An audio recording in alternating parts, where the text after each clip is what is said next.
kontak ni ako mo itong tabang niya. So, kabalo, asa na ni. Sige kugukod. Nakabusan ko nga nag-asa ka. Nakabulag-bulag mo sa Sitatski. Ipangita na ako sa gapon. Adlaw o gabi ko nang ngita niya. Ngayon mga tol, punta na po tayo sa bahay ni Kuya Pinono. So, hindi na po ako nagpa-direction po mga tol.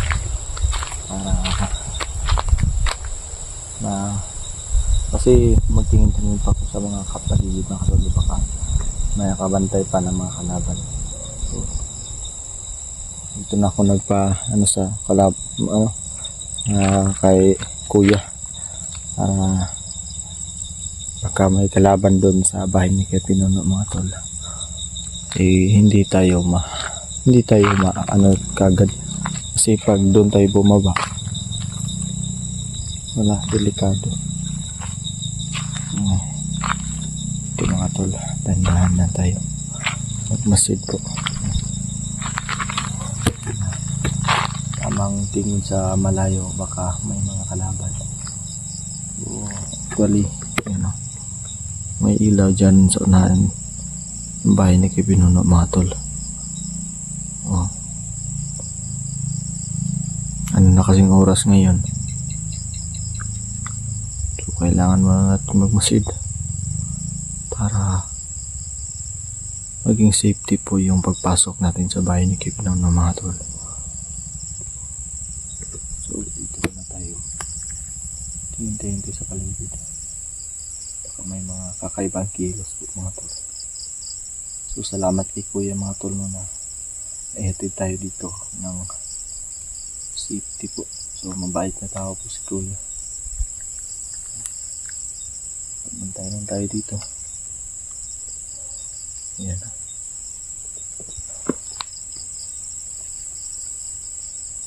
Ingatan tayo mga tol.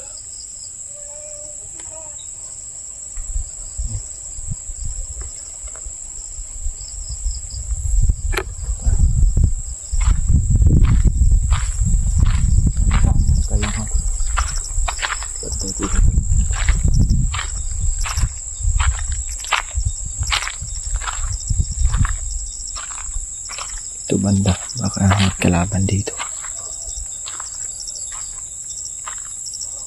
Napakatahimik po ang panahon ngayon.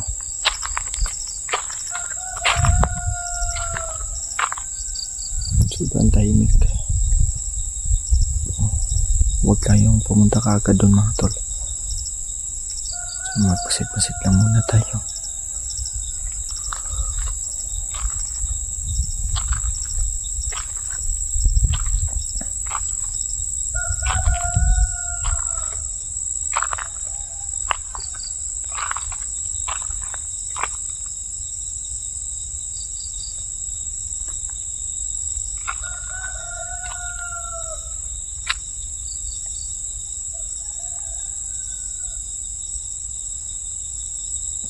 Parang tahimik pa tol. Walang katao-tao mga tol.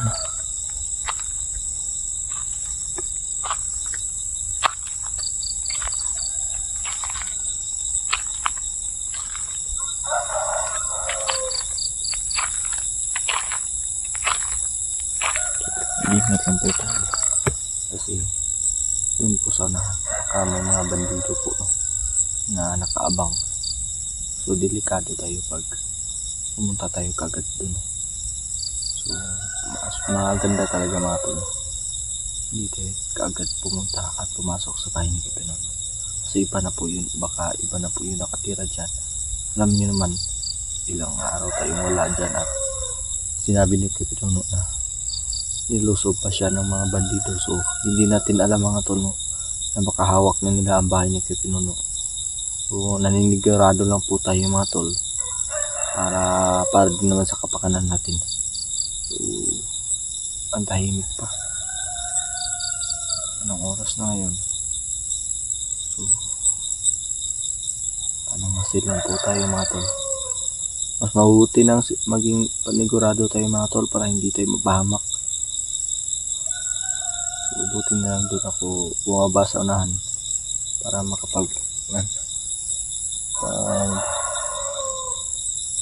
bantay pa tayo makapagmasid sa paligid, no?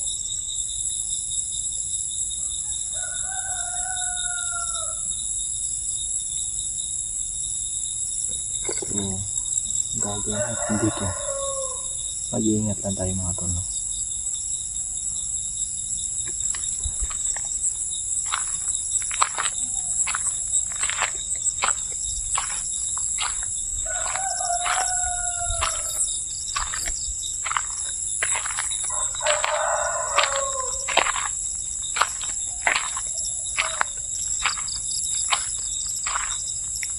Diyan po yung bahay ni Kuya Pinono. So mag-iingat lang tayo mga tol.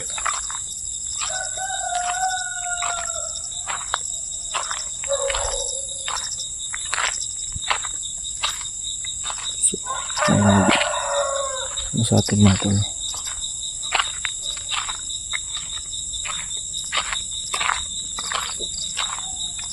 Ayan, so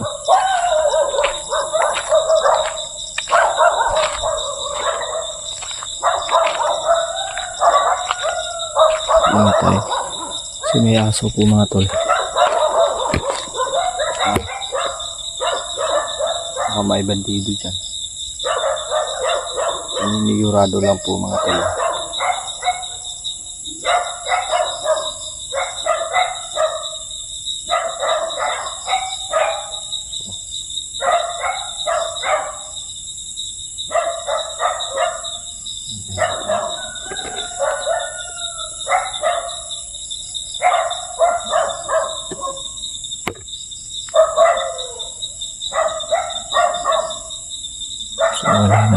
So, wala naman kakaiba mga tol.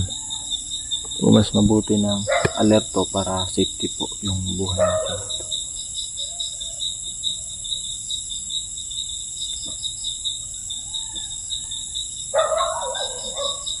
Wala naman.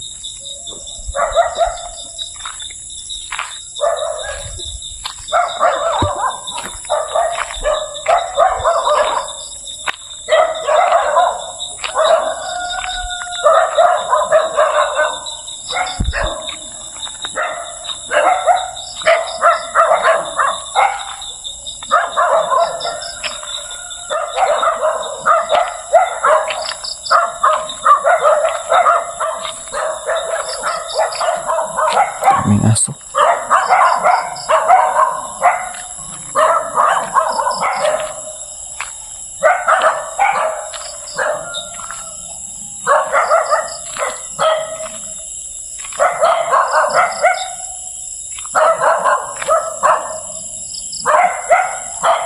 Basit-basit tayo. Baka may kalaban.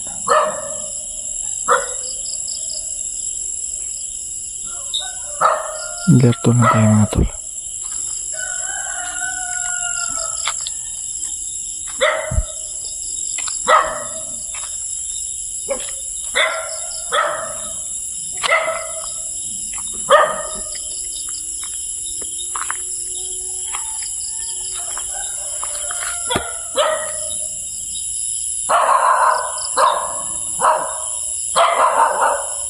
Tayo po mga tol. Inik yung bahay ni Kuya Pinono sa ngayon.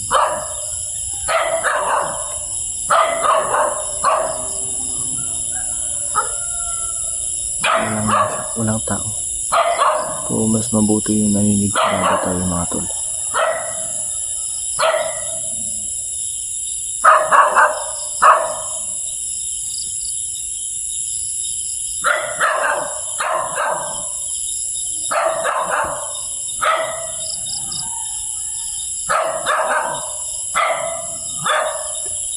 Aso.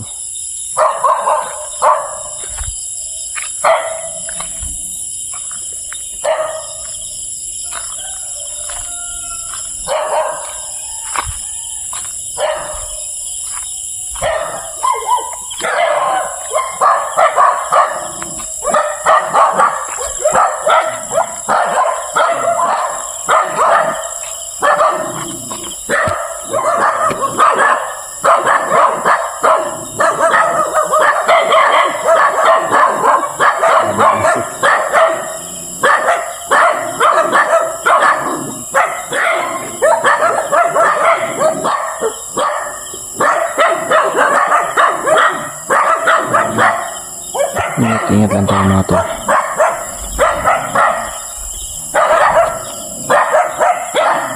Tayo ba't na lang kay Pinono.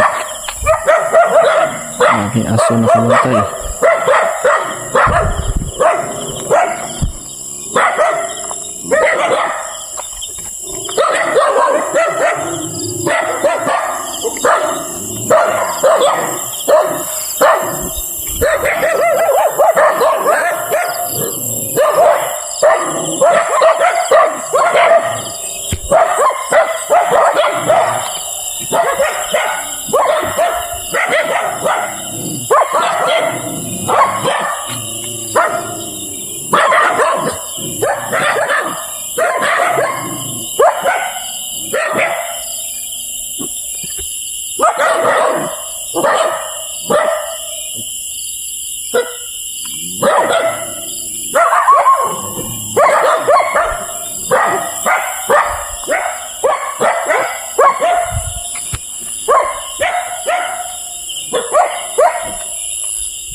Ya, Pinono.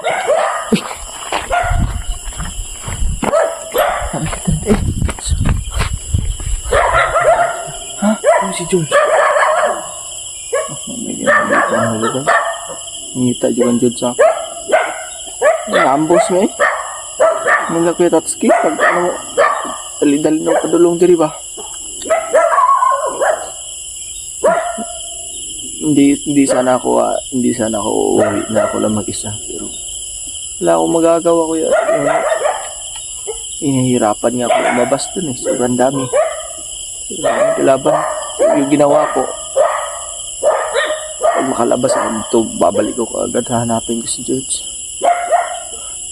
So, rinig ko lang yung boses ni George kagabi eh. Ano nangyari sa inyo? Naambos kami. Ikampante kasi akong pumasok kasi yung pag ano namin, pababa. Noong una, nakita pa lang namin na may Dito tayo.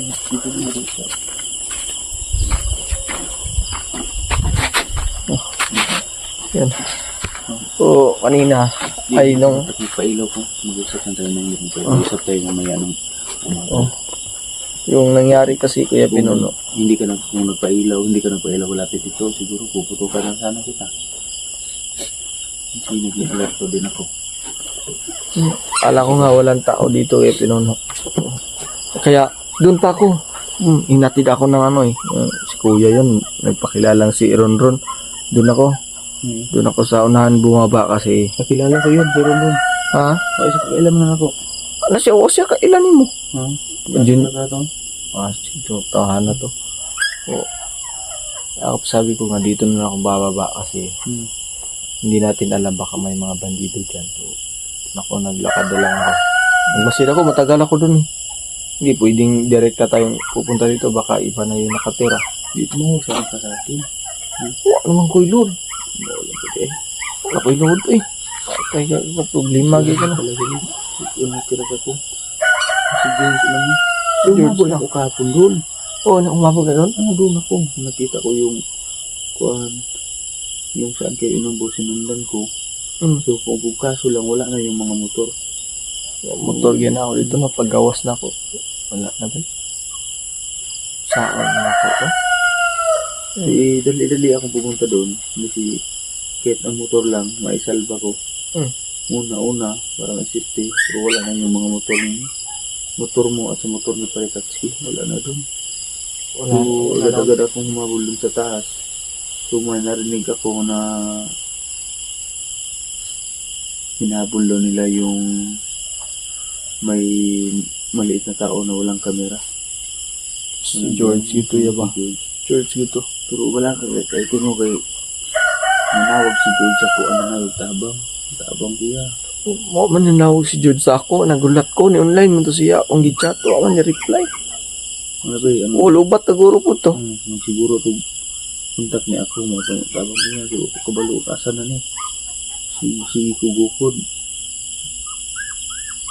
Nagbisan ko nga nag-asa ka, nagkabulag-bulag mo sa Tatsuki. Di pangita na ako sa gapon. Adlaw o gabi ko nangita niya. So kung relax lang, ang importante, naligtas ka, nagkawi ka dito. So, kailangan natin na kontakin yung si Tatsuki kung ano nangyari sa kanya. So, bala ko sana na mamayang umaga, mabalik ako doon para hanapin. Pero kung igaso mo kontak natin si Tatsuki,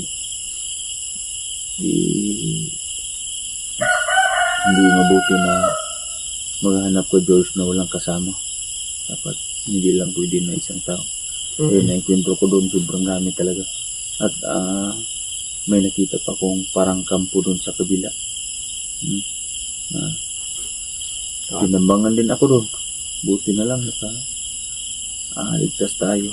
Ligtas ako. Nilakas mo. Goal yung kumayo bago ko ni nag-decision yung kumayo bago na ako nag-game mga decision siguro na una ko ginawa to. Yung lalabas ako na di kasama si George. Paano mangyari si kay George? Wala akong problema, George. Si George talaga magaling. Oo. Wala namang pag-alinlangan kay George. Problema ni George. Kung nakalayo na siya man, kaya naman lang, magsikap si George na bumalik kung saan kayo inambos. Kasi yun lang ang daan niya pauwi. Kasi hindi niya alam lahat yan. Hindi niya kabisado itong area dito. Pero kung makipaglaban, alam ko na magaling si George. Kasi hindi yun magpatina. Magaling yun. Pero kaso lang ni George, kung makukorner siya ba, wala siyang panglaban. Yun ang inaalala ko. Wala yung baril eh. Sabi niya nga sa akin, wala siyang baril. Sabi ko, dyan ka lang. Yung pag-ambush namin, dumapa pa nga ako sa likod. Si Tatsuki sa unahan. So, nagsama na sana kami dun sa itaas. Kaso, may dumating kaya yun. Nagkahiwalay kami dun na sa pagtakbuhan. Hindi ko na malaya na. Si Tatsuki at si George. Wala na pala, hindi ko na pala kasama. Yung nangyari, hindi na kami nagkikita. So, nung time pa din na yun, inarinig ko din naman na sumigaw si George. Kasi sumigaw ako eh. Hinanap ko si George. Isang beses ako sumigaw. Sumagot pa siya. Yung kalawang wala na. Wala nang boses. So, hindi na lang ako sumigaw kasi delikado. Baka ako yung ako yung mapahamak. So, nagtago na lang ako. Kagabi, may time nga hindi ako nagkamera. Agapang-gapa ako. Sobrang daming kalaban. Ay, nana, may daan na palabas. So, paano ako makalabas sa sobrang dami? So, sabi ko, gabi ako lalabas. Para mas malaki yung advantage ko. Kasi yung paglabas ko nga, galing, bago ako napunta rito, sila, nagpaapoy ba? So, mas malaki yun dyan sabi ko, kung hindi ko to papatayin, hindi ako makakadaan. Kaya yung ginawa ko, umanap ako ng tempo para mapatay ko sila. So, yun. Buti hindi ako napahamak sa aking ginawa na plano. Nakalabas ako. Tapos paglabas ko, hinanap ko yung kung saan kami na-ambush. Wala na yun ako motor dito yan. Sige, balik ko dito no. Balik ko dito. Maugid akong balik ko dito. Sige, motor lang ang tama. Wala na yung motor ba? Tayo ko kanina.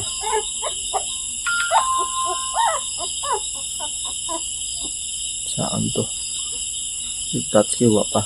Ito yung video. Ito yung video.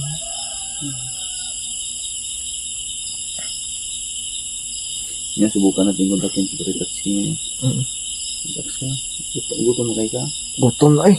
Ilang tubig rin ito. Gutom kayo. Handa ko ng pagkain. May gani itong pagkaambos na magikan yan. Perting kaon ako to diri. Nagpalit ito gulay no. Perting kaon ako sa time nga yun. Pang isa kagabi po na itong kaon na. Sa kadlaw. Alala ko talaga ko, silin man na hindi makalabas mo kung alam naman yan lahat dito. Oo. Sabi ko nga, no ako makalabas sa sobrang dami. Halos yung labasan ng daanan. May mga kalaban.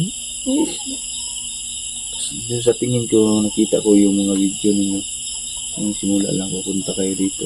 Tingnan ko. Kampante talaga kayo. No, naging kampante kami kasi noong una, hindi pa kasi nag-stop pa nga kami. Sabi, nag-usap-usap nila Kuya Tatsuki.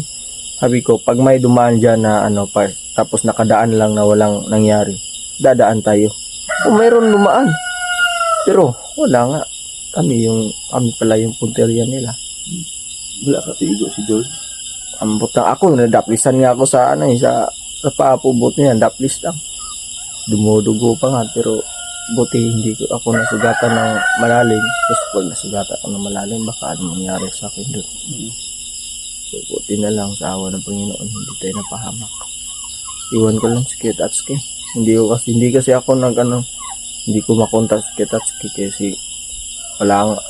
Tapos ayaw nga magmasok ng Facebook. Minsan lang. So, hanggang nakauwi na ako. Kala ko nga wala ka rito Kuya Pinuno kasi ang tahimik.